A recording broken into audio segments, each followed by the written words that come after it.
Hi, my name is Dan Insano. This is Volume 3 on Junfan Gung Fu JKD, and this is the grappling section of it. I'd like to share with you, historically and for educational purposes, what he used to perform and teach us during this time period of 1966 to 1967. So I'm going to use Rick Young just to show you some of the things. So a lot of time at that time period, he preferred that we were in a right lead. And when they kicked with the rear round kick, he would grab it. This is what we call attack by drawing. He would step into it, put his foot here, and lock the first one. This is one of the first ones he did. We'll do this very, very slow again. Okay? This is attack by drawing. We side kick it. We walk into it. We trip. We put pressure on the foot, and then lock it. Many of the trapping techniques and takedown were taken from what we call ABD, attack by drawing. So one of the most popular ones taught by Bruce Lee at this time period from 1966 to 1967 was attack by drawing.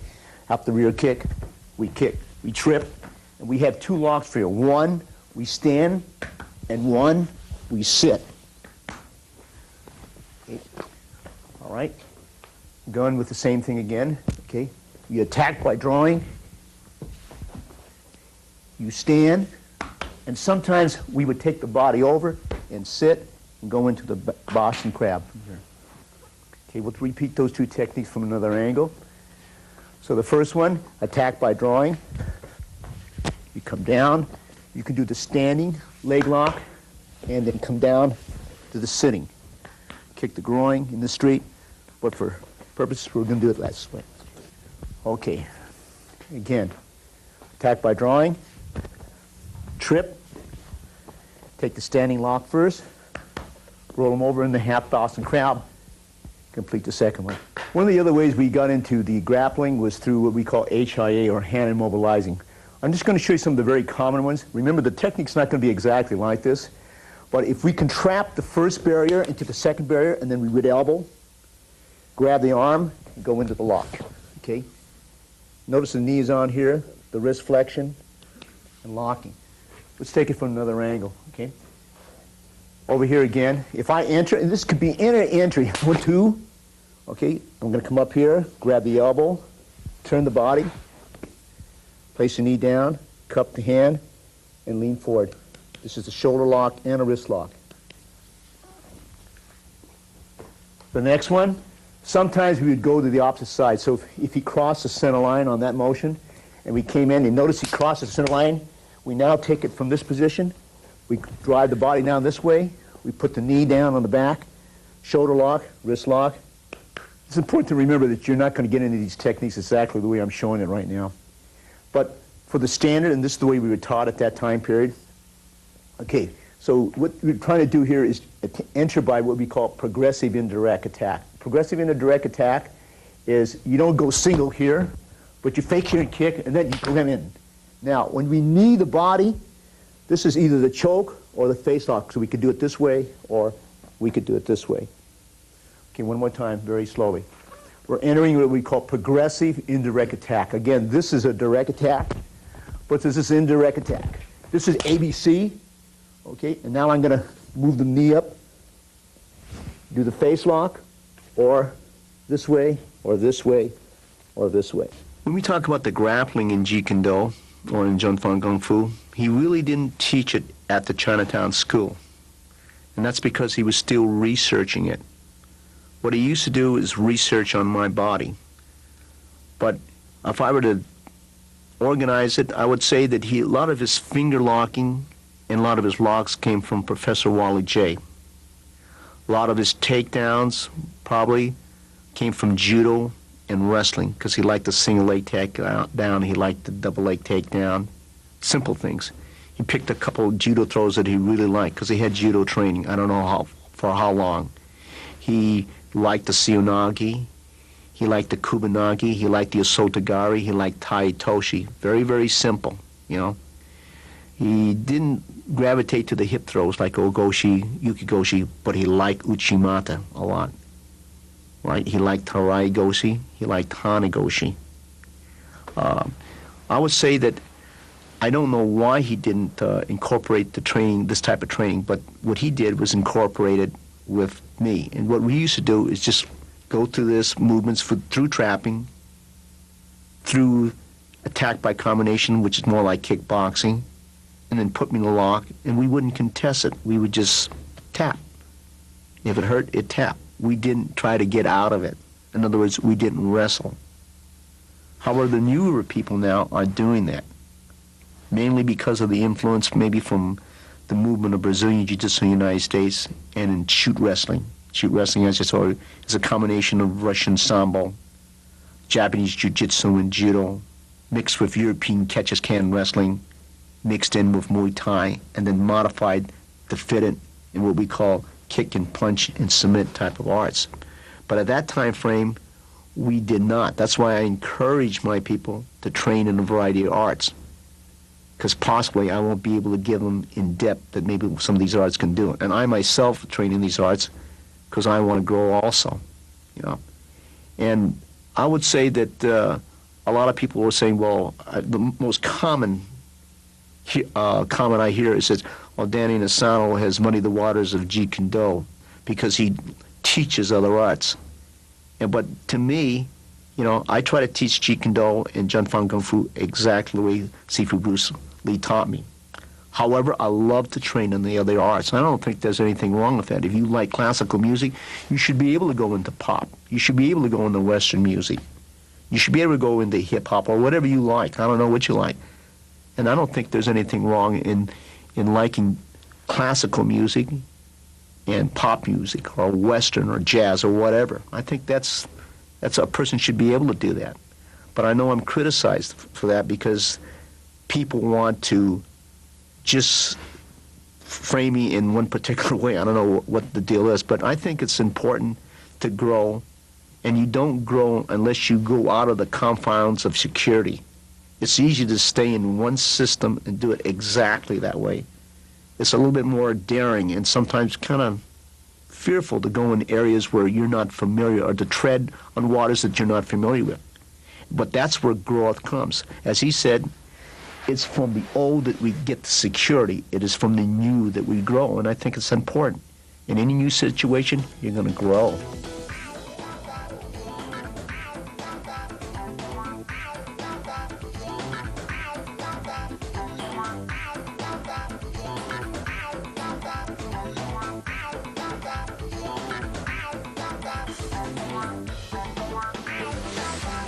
Okay, for the purpose of demonstration, let me just enter with the same technique.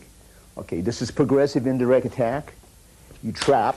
You want to push this, come across, kneel the body down, choke. One more time, very slowly. Okay, progressive indirect attack. Enter. Trap the first barrier, second barrier, push the jaw, grab with your left hand, and choke. When we do it on the opposite side, slow motion again, progressive indirect attack. He goes across the center line, same basic, push the jaw, come to this position, and choke. You can use this choke, or you can use it this way. One more time, very slow again, progressive indirect attack. He goes across the center line, you elbow, you come across either this way, that's one variation. The other variation again, when you hit, push the jaw, come across, kneel down. You can do it this way, or this way, or this way. For the purposes of demonstration again, I'm going to do the technique from what we call HIA, or a hand immobilizing attack. Your entry could be many different things, but if you are at this range here, and we're going to enter again with the progressive indirect attack, and he goes across the center line, the first one is going to be the strike here. Okay? At this point, you're going to turn the body and do the wrist lock. Okay? One more time again, very, very slowly, okay? We enter with progressive indirect attack. This is one of many progressive indirect attacks. You hit the back fist, you turn, and you apply the wrist lock, okay? The other variation now, going to go back again. You go back this way, kick. You do he comes up and he blocks the hand. At that point, you go to the throat, and you make the wrist lock on the opposite side. Remember the techniques that I'm showcasing right now does not have to come in the same route. But for the sake of this videotape, so you can look at the technique, this is the way we're explaining it from these particular positions. Okay, again, progressive indirect attack, Paslop's guacho, he blocks, you strike the throat, you strike the eyes, you come down. Notice now I take the wrist lock here, take the wrist lock again. I lift up so the wrist lock is now in this position. You lift up, go over. Remember, you trap the head over here and lift up the arm bar. This is the prone arm bar with the head trap. Again. Okay, very, very slow again, slow motion. Faking, trapping, he blocks it. You hit the throat, hit the eye. The first wrist lock is here. Okay, when you lift up, the wrist lock is still on. Notice again, you step over with a giant step, trap the head, and do the arm bar. When you do these techniques, you want to do them in the right lead, and you want to do it on the left lead. You want to do it on the lead hand, and you want to do it on the rear hand. Okay, for the sake of simplicity of this video, I'm showing everything on the right, but you have to go home and practice it on the left. You have to be able to do it on the right hand or the lead hand or the rear hand. I'm showing you traditionally the way I was taught by Bruce Lee, so you get the basic idea. Again, we can enter with many things. For the purpose of just a demonstration, we're ending with what we call progressive indirect attack. That could be, remember that a direct attack is simply this, okay? An indirect attack is here, or an indirect attack is here. And now when I bridge the gap, this is called trapping. If he blocks his hand up here, that's when the throat shot comes in, that's what the finger shot comes in. I go into the wrist lock throw, okay? I trap the wrist, I do the lock here. I step over, but this time I'm going to roll him over to this position, okay, and take the lock on this side here. Okay, I'm going to repeat that again very, very slow, okay? Okay, we're going to enter with any one of these things, okay? So this is the indirect attack. He blocks, finger jab, come back. Take the wrist lock first. Take a long step with the right, take the lock, then fall to your side, take the lock again. I'm going to repeat that again, very, very slow, okay? Right, we enter with progressive indirect attack, which is high-low. Trap, he blocks up, hit, you strike. Take the wrist lock first, step over, take the lock again, fall on your side, and take the lock again. That's the prone, arm bar, and you're laying on your side. This is attack by drawing.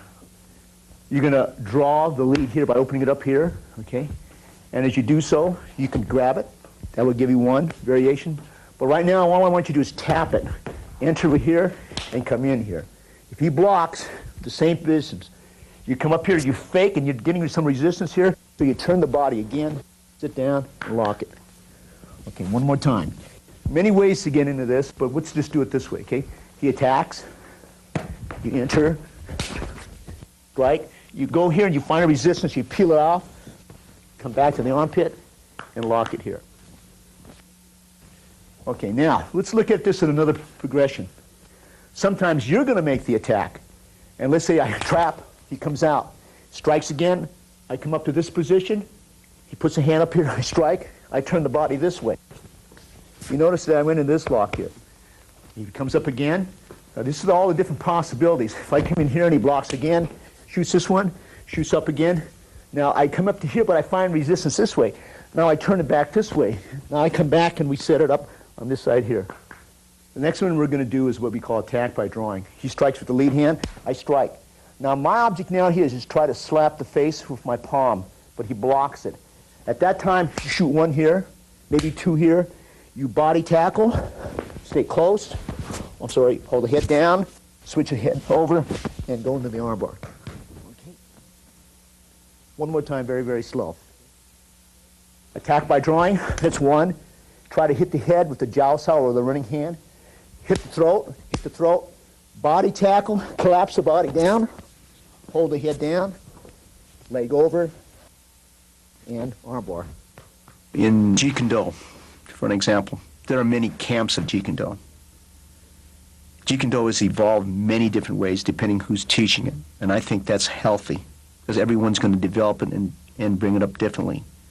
There's a camp that want to teach original JKD material as taught by Bruce Lee. But the point of what I want to say about that is the people that sometimes push that, they don't know the entire original material. And even if they did know the entire original material, to hold it in that time frame, and it's good. And the people should study what was taught at that time period and then expand upon it. If you don't expand upon it, you don't grow.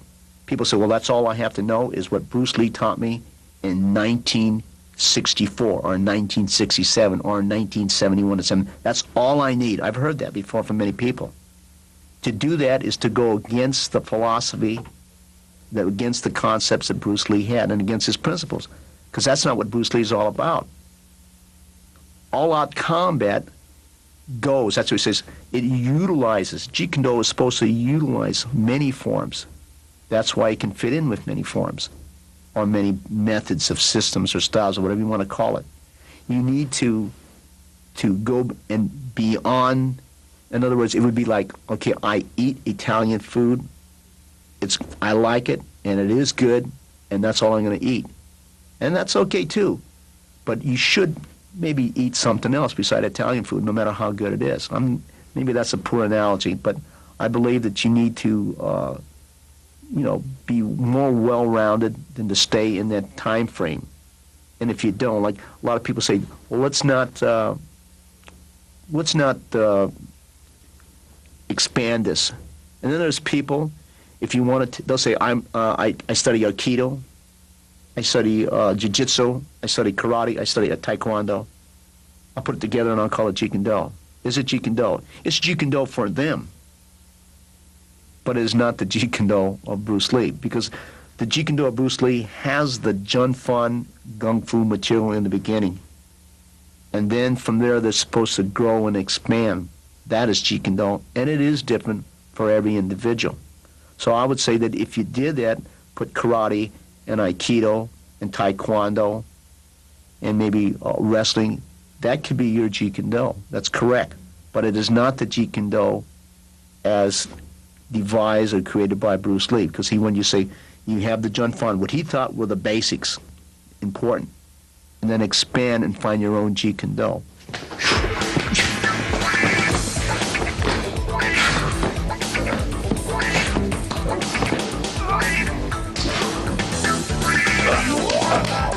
It's important right now to remember this is what we're showing what Bruce Lee did in the time period of 1966 to 1967. Many of our techniques we did on the ground were non-contested. In other words, we didn't spar it. We didn't do it competitively. We did the technique and we tapped out. But in respect to Bruce Lee, I think for that time period he was way ahead, because he did the stand-up punching and kicking, which we did contest the punching, kicking, elbowing, kneeing, but we didn't contest or compete more on the ground. So nowadays, we have gravitated in learning from people who are the experts, the freestyle people in wrestling, the catch-as-can wrestling people, the shoot wrestling, the Brazilian Jiu-Jitsu, the judo, because they compete the locks and they know how to get out of it, and they don't let you put it on in a very cooperative manner. But at this time period, it was way ahead of its time, because most people that grapple did not do the stand-up kick and punch. The people that kicked and punched did not grapple. So in this respect, Bruce Lee was way ahead of his time. He drew from different Chinese methods of that time. He drew from Jean LaBelle. He drew from any person he felt that he can gain the knowledge from on the groundwork or on the grappling and locking. So it's important. What I'm showing you right now is the curriculum. And we were taught that this curriculum, it's not going to be like this anyway. This is so we can learn the lock, learn the muscle memory for the lock. And these are the things that we took. Okay, we'll just look at some of the, at this time frame, what we did. If I trap this, our object was to score in one motion. But if that hand was caught, this is the hand that turns over. You notice that there's a wrist lock here. You go down, and the first lock we learned was to put our knee here and push the shoulder or push the elbow. That's one of the first ones we learned. Okay, one more time. Okay, the second, if he grabs it, you turn, there's a wrist lock here, you come down, you come across, put your leg here, go across the elbow, or come back to this position. And there were many locks that we did from here also. Third time, just so you can look at it. So this is when a person grabs your wrist. You turn it quickly, and there's a wrist flexion here, turn it across, trap the arm, do the first lock, do the second lock. Okay? Now, we also did it this way. If he grabbed the wrist, we encircle the armpit over, we drop down to this position, and do the armpit armbar, which was one of his favorites. Okay, second time, very, very slowly so you can just see it, okay? Again, We wrapped the arm over, we dropped down into this position, and locked it. Third time, just so you can take a look at it very slowly. Okay, in this respect, you grab the wrist, turn over, turn down, and lock it. Okay, let's look at some of the ways also that if you did it, and he was trapping. So he does the paksao, he lops a guacho. Notice the trap here. We can take this hand or this hand. For the purpose of demonstration, I'll use this. Put it across here, and the same thing. Now, I'm using my knee now. Okay, so very, very slowly. Okay, he does the paksao, lopsao. I come back to here, I strike. You can use this hand or this hand. I pull it down, push it toward him, pull it down here. And the other method we used was to step over and lift it like this. Okay, one more time again. He does the paksao, lopsao guachoi. We can also do it like this. Grab the wrist, move it in, wrist flexion, move the body here. So you have one lock that goes in this manner. You have another lock that goes in this manner. Okay? That's two variations. The third variation, a lot of these I particularly don't do anymore, but I'm showing you for historical purpose, and I think it's important to remember that it's good to look at the evolution of an art. Okay, so when I come back to this position and I strike or I even kick, I put the lock on. Okay, I bring it down here and put it over. Now this is what he called the surfboard. He would put this arm over, grab this arm over, and go in that manner. Okay, one more time. Okay, okay. So when he pops out, lopsao guacho, you drop it, hit, kick if you want, grab this wrist lock, come across. So one lock, again, was to put it this way. Another lock was to put the leg here on top. Another lock was to mount the person, keep this close to the body like this, grab this, lift this arm up, and go in this direction, what we call the surfboard. Okay, I'm going to repeat that again, okay? This is time, pox lock, and I grab it, I strike. This is the wrist lock. I pull it down, he goes across. So one method was to leave your knee up and to press it. The other method was to put it down, or to put it down this way, okay?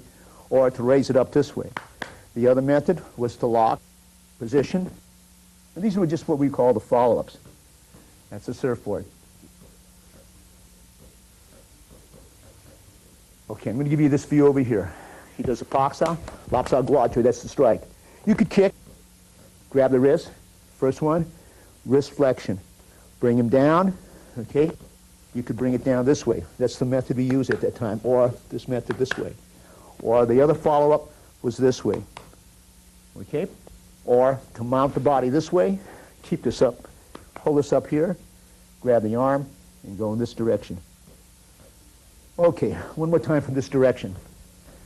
Again, he paksao, lopsao guacho, you trap. That's the strike. The wrist flexion is here. You come down like this. Okay, you can put it this way. You can put it this way. You can put it this way. You can have your leg over it this way. It depends which way you want to lock it. You can come back to this position over here. If you went in this position first, take this one first. Mount the body. Go to this position, lift the arms up, and go to this position here.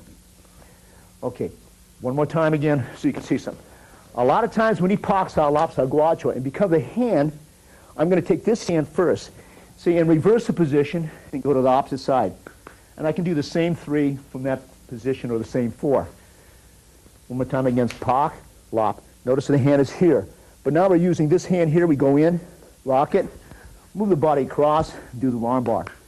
You can do the wrist lock. You can mount and do the surfboard if you want to decide. One surf arm is good enough. Two arms are better, going in that direction. During this time period of 1966 and 1967, Bruce Lee placed a lot of emphasis on the hand trapping, what he called HIA, hand immobilizing attack. And he did a lot of finger locks, probably influenced by Professor Wally J, probably influenced by different Chinese masters in China. He was a great researcher of that time period. Very few people research or even trained in two arts, or possibly three or four. Not that he learned the art completely, but what he liked to do was research, investigate, then experiment with the material. Not only in technique, but how different systems train a particular style, how they train a particular method, the training progression, the training equipment some systems use. These were very all important. But what he taught us is that you can almost release a lot of holds in grappling if you attack the fingers. Now, in some grappling competitions now, you'll notice that the finger lock is not allowed. So you have to distinguish if it is a no-hold-bar fight, and sometimes it's restricted to certain techniques. Certain techniques are not applied, like finger locking. But for the purpose of self-defense and survival skills, it has a lot of importance in it, in that you can move from one position to another position and use the finger locks as a release till you get into a position of what we call neutrality, to get to a position what we call superiority. Because you have inferior positions, you have neutral positions, you have your superior positions. Okay, and since a lot of people that he met during that time frame were people who relied on trapping, his counters dealt with people who were efficient in trapping. We all realized that we did not have his skill level or his speed. He had attributes that normally most people will not have. So a lot of things that he taught us we couldn't do because we really didn't have his skill level. His speed was, you have to stand in front of him to understand what I'm talking about. I don't consider myself slow, but when I worked out with him, I always felt slow. Okay, so what he would do these techniques at a very high speed and control the finger locking. I'm going to do it for the purpose of demonstration to show you what he did. So a lot of people who trapped that first barrier like this, and they came across, and he would trap it, he would grab this finger here, and they really extend it for the purpose. Then he would put us down like this, lock it, and then lock the position like that. Okay, it's very, very painful. Okay, again in slow motion. You notice when he comes across and you trap, see how I grab the little finger? I can grab any digital. And when I pull him, if I pull him straight back down here, one demonstration I saw Gene LaBelle do at my school was he had a girl that I think was like 12 years old, and when he did this, this person that was 200 pounds could not move. So this thing, it looks very inefficient, but if you, it's right on the digital, and if he moves, see, if you try to get up just a little bit, see? Very, very, very painful. And you put the control here, it's very, very painful. You switch the body control here, very, very painful. So as simple as that looks, but we look for the simplicity part. Okay, now, if you notice when he traps, at that point, you hear, that's a little finger you grab, and he would grab it with such speed like this, and that would be, this would just rip it off. He could go almost to anything from here. Like if he went like this, he would actually sometimes go in locks like this, and come back here and lock it. Okay, you notice that he could almost flow to any position. Okay, again, if he traps here and he comes back to here, notice the last time I was grabbing here, but this time, see, I could grab the finger here. And the same token, if I grab two fingers and push it toward him, the same basic, I could hold the body position here, and it's the same lock. It's a finger lock also. It has two locks for the price of one. Again, so anytime that we were trapped, we always looked for a finger. Again, slowly, could be here. When you press it down here, see, you can move almost to any position. See, these are just locks. You can move into this position here, into this lock. You can grab the finger here and move into this lock. So there are many different locks that you could apply. And I really like this time period because for me it was a period of experimentation. And what I would like is to do it again so you can see it. And we did this both right lead and we did it left lead. So if he trapped this barrier, and this is not the only trap, because for the purpose of demonstration, when he comes to that position, see, when I strike here, I might be going to this position here. You notice that I'll start off as a shoulder lock here, but at any time I could grab the fingers. So once you understood the principle, you can flow in from different, what he called different methods. Didn't matter, because if you go by principle, you go by concept, you will go beyond the barrier, or what we call national barrier of the style, whether it's a Japanese system, Chinese system, Korean system, Okinawan system, Indonesian system, Filipino system, Indian system, African system, any system, you can flow back and forth. A lot of French grappling you could use in that also. It doesn't matter which one you use. Okay, for the purpose again, so you trap the first barrier, you trap. Okay, you can grab this digital, you can grab this digital, you can grab this digital and pull down this side also. See, again, holding it down. These are very, very painful. They don't look very painful. and it teaches a lot of releases. Okay? All right.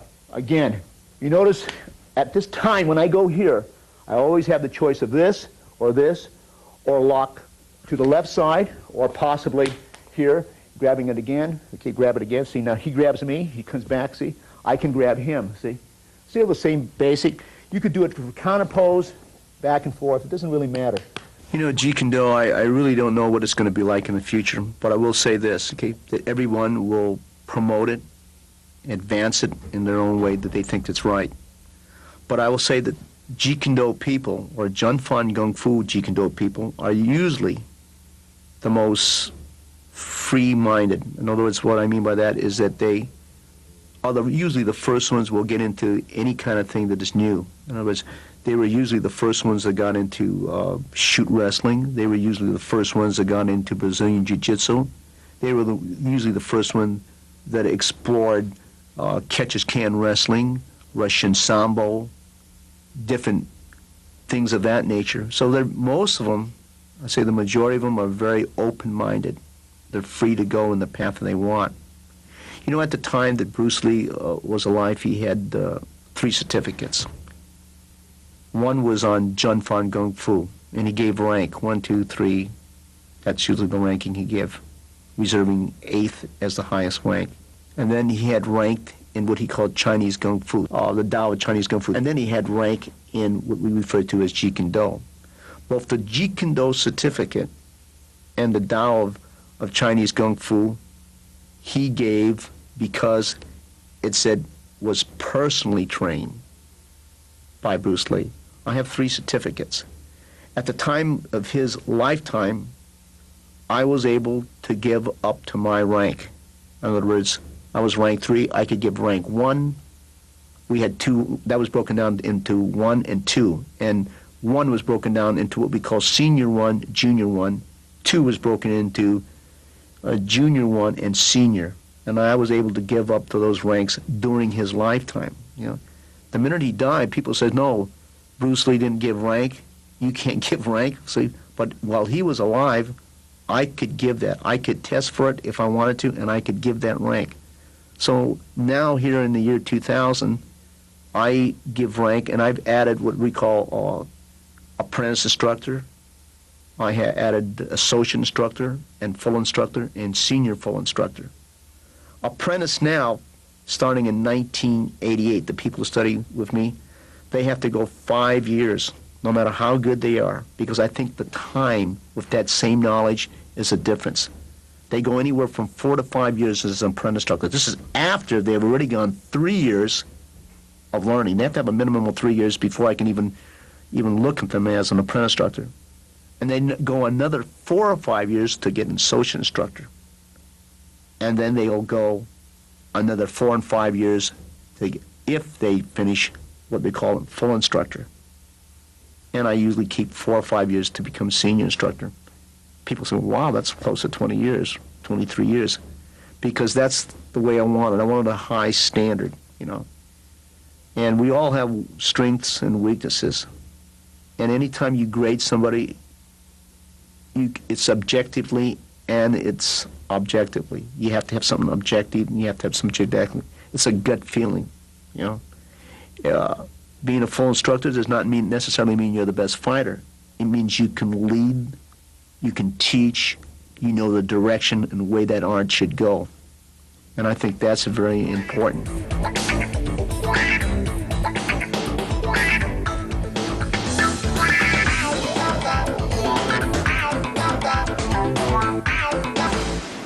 When I was training with Bruce Lee during this time period of 1966, 1970, he always stressed that even the material you learn, you want to absorb what is useful, reject what is useless, and add things that you discover and create and put them into the system of learning. That is what we refer to as Jeet Kune Do. But we use the base of 1966, 1970. He always stressed that even the material you learn, you want to absorb what is useful, reject what is useless, and add things that you discover and create and put them into the system of learning. That is what we refer to as Jeet Kune Do. But we use the base of Jun Fan Gung Fu, which some people now call original JKD, which in effect is incorrect. The original JKD is Jun Fan Gung Fu. And then after we learn this, we're supposed to learn how to absorb material, not only from the system that we are training in, but from other systems that we observe. So again, I'm going to repeat what he used to repeat to me.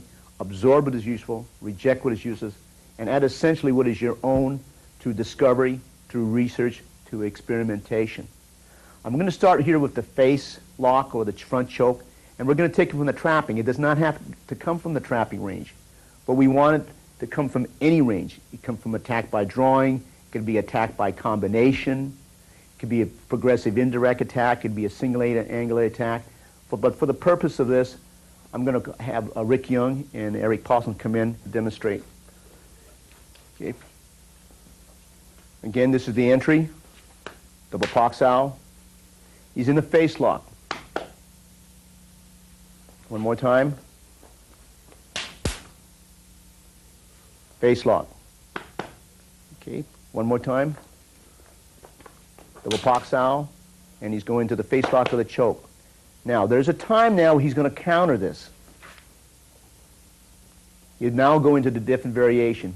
Single leg pickup, steering wheel over, cross, and lock. Okay, he's going to do that 2 more times, very, very slow. The entry into trapping, HIA, the face lock, which was not successful, single leg tackle, steering wheel over, lock the leg, grab the chin.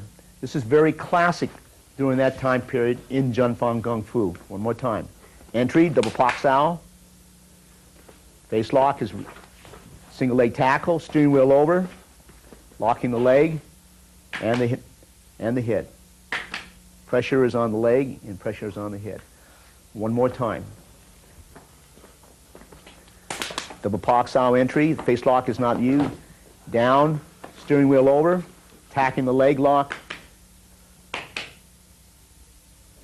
and again. Okay, now there are other variations beside the single leg tackle.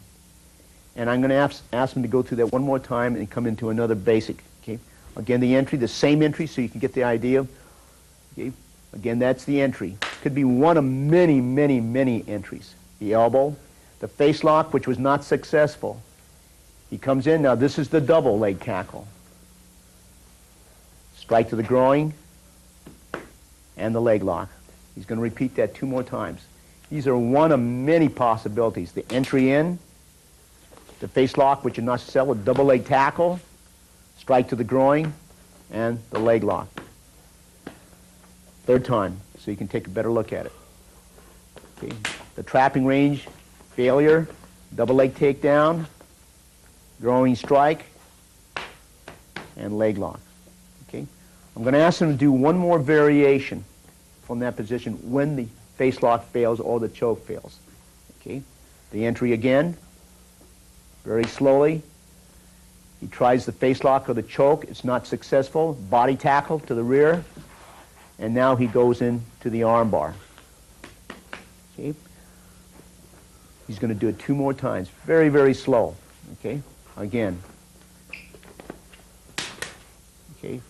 Face lock, which is not. Body tackle to the rear, going into the arm bar. Okay. And he's going to do that the 3rd time. Okay. The entry in, the face lock, the body tackle, and going into the arm bar. Again, we're going to do some basics off the face lock or the choke, front choke. And this is very, very typical, as I said before, during the 1966 and 67 period. Okay, for the purpose of continuation, okay, he's going to trap. Okay, move in. Now the first one over here, he's going to do the face lock, which we're familiar with. But the person now is going to sprawl his body down. Okay, this is the top strangle. Okay, then he'll move into the next one. This is the side strangle, and this is what we call the front triangle. Okay, he's going to turn that person around and go into the rear choke. He's going to trap again. He's then again going to pick up one arm, trap it, crank. Sometimes in wrestling these are called stalks. Okay, or okay, we're going to start that sequence again. You can do one of these techniques, but for the purpose of this videotape, we're going to do it in a flow. That's the entry in, one of the many entries in. Okay, he's going to face lock. okay? But the person sprawls. So this is the front or top strangle. He then moves out into the side strangle. He then moves out into the front strangle. He's going to lift the person up and go into the rear strangle. He then now goes into the head crank, and the head crank could be this way, or it could be done with the leg trap. Sometimes these are called stalks. Very common, very dangerous. So when you practice this, you have to be very, very careful. Okay? Okay, I'm going to ask him to do that for the third time and final time. Okay? Again, very slow. It could be any entry. Okay? He breaks in. That's a face lock, but he tries to counter it by going to his knees. He now has a top strangle. He's going to move. Now this is called the side triangle. He's going to move to the front triangle. He's going to turn the body over and now take the rear choke or rear face lock. He now takes the rear choke, okay? You're now going to go into what we call the head cranks. So one head crank would be done this way, or the double head crank. Be very careful on this on the neck, okay? All right? I'm going to ask you to do it one more time, very slowly for these people, okay? The entry, which could be any entry. Okay, he sprawls. This is the top strangle. He's going to move around. That's the side triangle. This is the front triangle. He'll now turn the person over in sequential order and go into the face lock from the rear. Then the rear choke. Now these now are referred to as head cranks. That's one head crank, the other head crank, and using both legs. Be very careful on this one here. Things have changed in here, and we're going to now do this the way we do it now here in the year 2000 from ABC and from ABD, and they're going to go and do some drills over here so you can just see. See? Same variations now as originally we were taught. Okay, side front triangle, rear choke, okay, head crank. Okay. Again, notice they're doing it now from ABC and ABD. Attack by combination. Okay, receiving it. He's striking. He sprawls. Okay. Now we're going into the side triangle, front strangle, moving into the rear strangle, going right into the head crank, one of the many variations of the head crank. Okay. We're going to do it one more time so you can see. Okay. Attack by combination. Attack by combination. Now goes the front strangle with the knee. Okay. Goes to the rear. Head crank. Choke.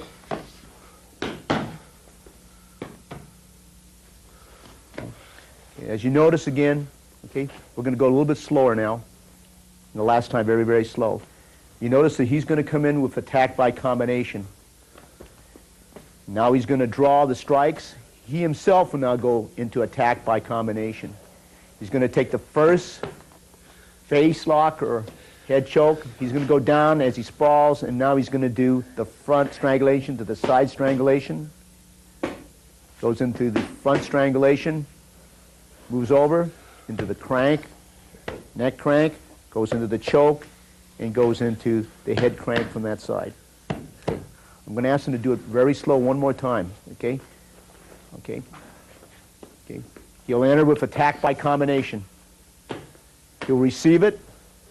He'll knee. Now he's going into what we call the top strangulation to the front. Okay?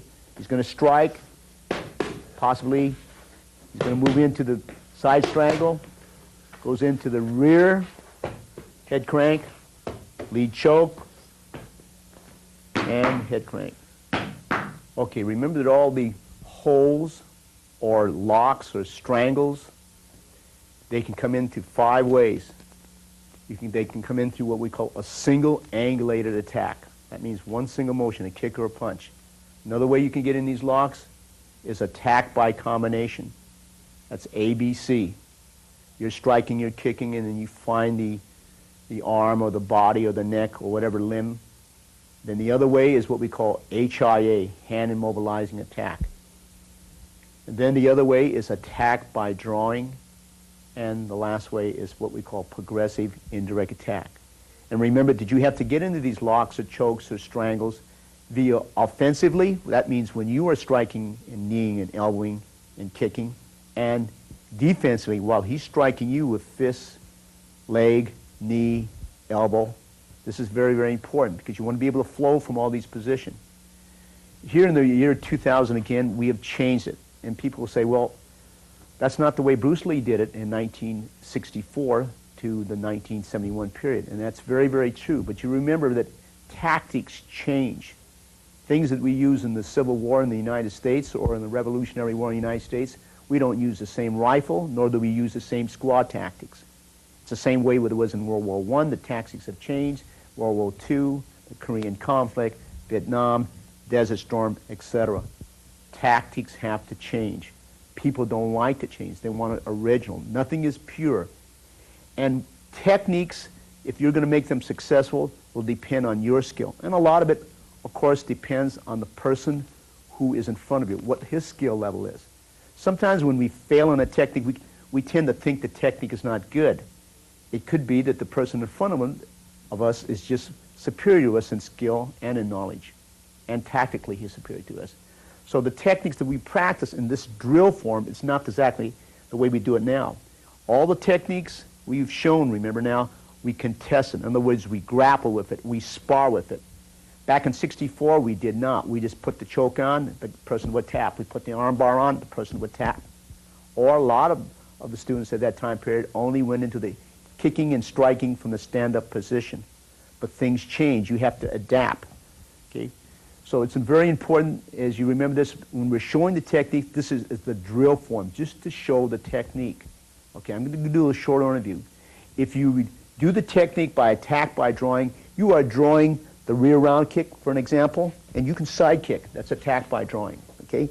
You can round kick. We call it the hook kick. Okay? From this position, you are now in position, knee to go. So you can do the stand-up lock here, the leg lock, or you can sit down to this position here. Okay, one more time, slowly. Okay, I'm going to move him to this position over here. Okay, attack by drawing, you side kick, you come back down. Now I kick the groin, I do the standing lock, but I stand because I want to go into the lock. Now you can also flow into other locks, taking the toe hold lock and lifting up the head and coming to this position again. Okay, one more time, please. Okay, from this position again. He's going to kick. You're going to side kick. You're going to knee. Sorry. You will then lock it. Okay. You can sit down. That's one variation from here. Okay. Once again, please. Now you can stand up, which I prefer to do. Attack by drawing. You side kick. You knee. You trip.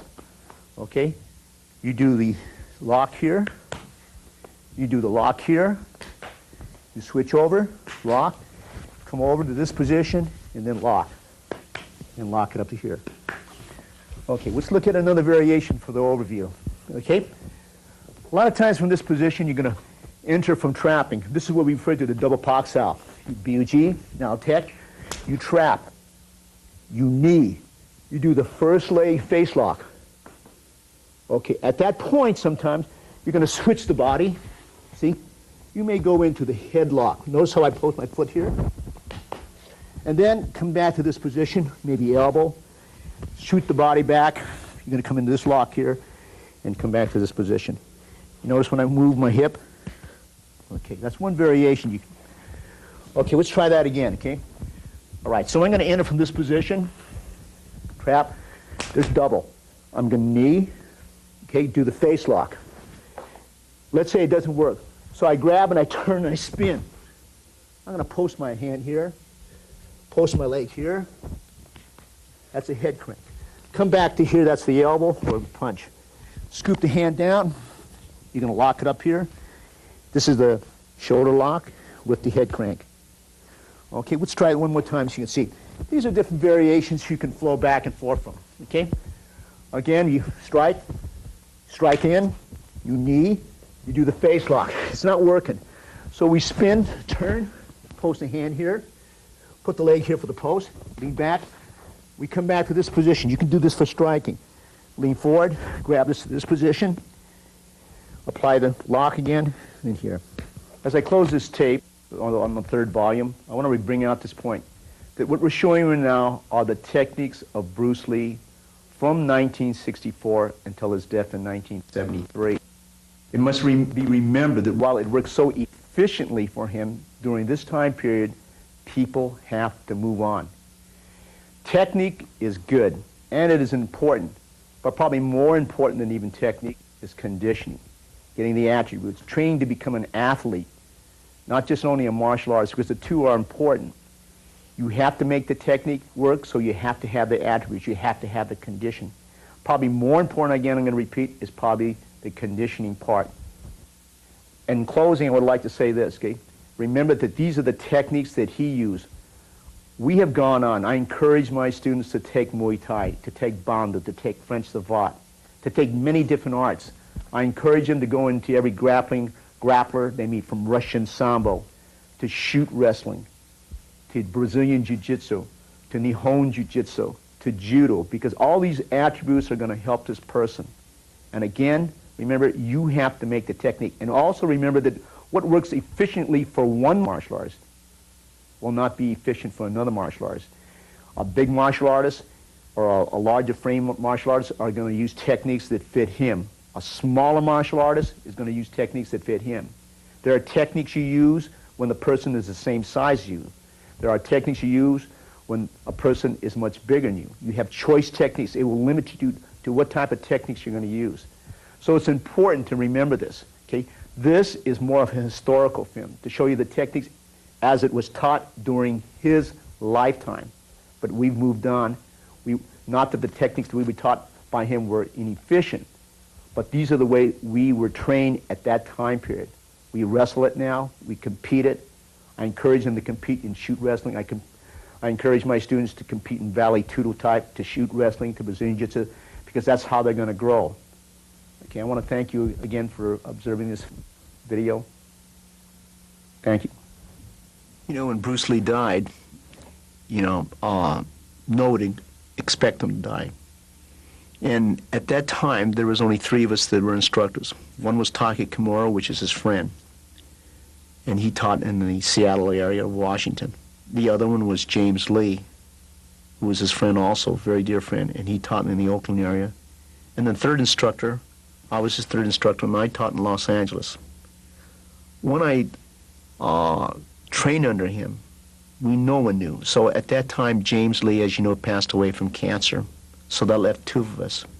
That was Taki Kimura and myself. I'm very, very close to Taki. I had the utmost respect. He is my senior in Junfang Kung Fu. When he went to Hong Kong, I took over the Los Angeles school. In fact, when it was open, he says, "You run it," because I don't like to teach. That was his saying to me. "You teach it. You're the Sifu there. I'll come over to check it out." And that's the way we had it. So when he left for Hong Kong, he says, "You are in charge of Jeet Kune Do." That's what he said. "You are in charge of Jeet Kune Do." And that's pretty hard, because when he passed away, I am not a Bruce Lee, and I'm not going to pretend like I'm Bruce Lee. I don't have his attributes. You know, I have a lot of his teaching. I was there when he researched on many things, and he researched with different people. If you had a wrestling background, he would play with you and learn what he could from that. So he was constantly learning things also. So I will say that, yes, it is. The burden of Jeet Kune Do is heavy, you know. And maybe not one person has the knowledge at all, but I feel I have a lot of the knowledge that was handed down. I know the direction in which he wanted to. There were people that were students under me that wanted me, 2 types of students. One that wanted to keep it a very closed-door group. The other one wanted to expand upon it. There are 2 different factions here now striving. One wants to promote it as big like Taekwondo. The other group does not want it. They just want to have 3 or 4 or 5 in the background. And that's the way Bruce Lee wanted it. However, there were many people, illegitimate people in Jeet Kune Do, already saying that Bruce Lee made them instructors and things of that nature. And with this happening, that forced us to come out and starting to teach Jeet Kune Do, because these people, they weren't even close to what Jeet Kune Do was. And it would, you know, a lot of people would be teaching it, and they would be teaching karate and calling it Jeet Kune Do, and that's all over the United States because no one can check it, right? They don't have belts in Jeet Kune Do. We have ranking, 8 ranks, and even that was put away later on, you know. It was important for him to have ranking. So at that time, level 3 was considered an instructor. Bruce Lee having the highest, which is 8th rank. In other words, there was a yin-yang symbol that was blank, and then each yin-yang symbol had green, brown, black, yellow, and white, red and white, and then the colors of the Jeet Kune. And then the last rank, which is his rank, is a blank circle like the beginner. That's the way he had it. So at that time, he didn't like ranking. Everybody knew that. But it is a burden sometimes, and it's a burden I don't want, you know, because it's a high responsibility. I don't want for once ever do something that would diminish. I don't think anything can diminish Bruce Lee anyway, because what he said is going to be there. Many books have been written about them, good and bad. So I think he's here to stay. You know, everyone knows he is a pioneer in the martial arts. He is like the Einstein of the martial art, because he could do it. He could perform it, you know. He has inspired so many people in the martial arts, not necessarily in Jeet Kune Do. So he's here to stay. He's a milestone. Nothing we can do will diminish it or make it get better, you know. So you have to go, I have to go with the gut feeling. My gut feeling is this is the way Bruce Lee would have wanted me to go.